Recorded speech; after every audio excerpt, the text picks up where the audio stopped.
Une fois, j'ai fêté Noël, comme énormément de gens dans le monde tous les ans. Mais là, je parle d'un Noël en particulier, le Noël 2016. J'avais 8 ans et j'étais allé fêter Noël avec ma famille chez ma grand-mère. Jusqu'à là, rien d'étonnant. Et comme tous les Noëls, il y a un moment important, très important même. C'est le moment où on prend conscience de la chance qu'on a de se retrouver en famille et de passer un bon moment. C'est entièrement faux, je parle bien évidemment des cadeaux. Vous avez cru quoi? Arrive le moment des cadeaux. On les ouvre tranquillement. Et à un moment, j'ouvre un cadeau et dedans se trouve une tablette. J'ai reçu une tablette. Je suis là, waouh, la dinguerie. J'étais trop content, j'ai fondu en larmes. Et je n'ai à aucun moment pensé au petit chinois qui l'a fabriqué et à toute la fatigue qu'il a endurée.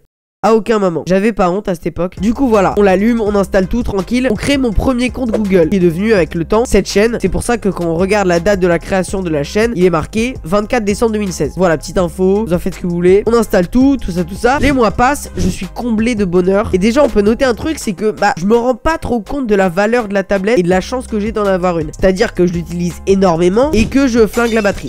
Vous comprenez? Genre elle descend assez vite et en plus je l'utilise pendant qu'elle charge. Enfin rien ne va mais j'avais 8 ans. Donc on note ça, que je fais pas trop gaffe aux soins que je dois lui apporter. Sinon en parallèle je joue à beaucoup de jeux dessus. Et un en particulier qui s'appelle Best Fiends. Bon au premier abord c'est un jeu très sympa, c'est mignon, il y a des petits insectes. C'est un peu un Candy Crush où le but c'est d'aligner des trucs entre eux. Enfin c'est un des jeux qui fait partie de l'innombrable liste des jeux qui ressemblent à Candy Crush. Et qui ont juste une histoire et un univers différent. Donc un jeu très sympa au premier abord. Mais quand tu te mets à y jouer beaucoup, très beaucoup, ce n'est pas français, je parle comme une merde et j'ai une dissertation en français après les vacances, je suis en PLS, du coup j'y joue beaucoup et au fur et à mesure qu'on avance dans le jeu, forcément il devient plus dur, c'est plus compliqué, bref, c'est le principe d'un jeu vidéo, sauf que quand on recommence un niveau une première fois, une deuxième fois, une troisième fois, il y a un sentiment qui est provoqué au bout d'un moment et qui s'appelle la rage, très commun dans le jeu vidéo d'ailleurs.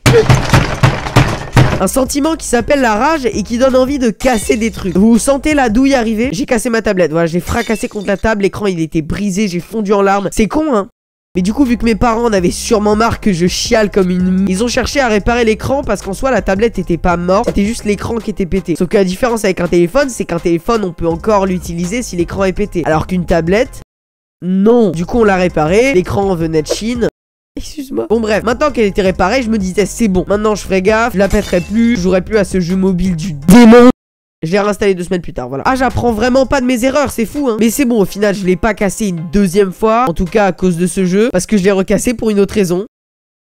À un moment je me suis énervé pendant une discussion avec ma mère, pour je ne sais plus quelle raison. Et j'avais ma tablette dans les mains parce que je regardais une vidéo juste avant. Et j'ai tapé ma tête contre la tablette. Ma tête, tout allait bien. Par contre ma tablette, ça allait un peu moins bien. Du coup j'ai pleuré toute mon âme.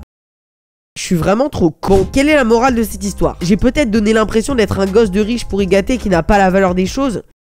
Et c'est vrai. Et oui, avec du recul, je me rends compte qu'à cette époque, je faisais pas trop gaffe. Genre vraiment pas. Mais bon, au final, voilà, j'ai appris mes erreurs. J'ai grandi. Et elle est où maintenant cette tablette? Elle est encore chez moi, dans ma cave, avec les enfants.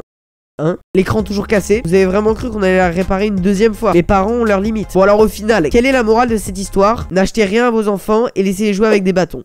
Allez, au revoir.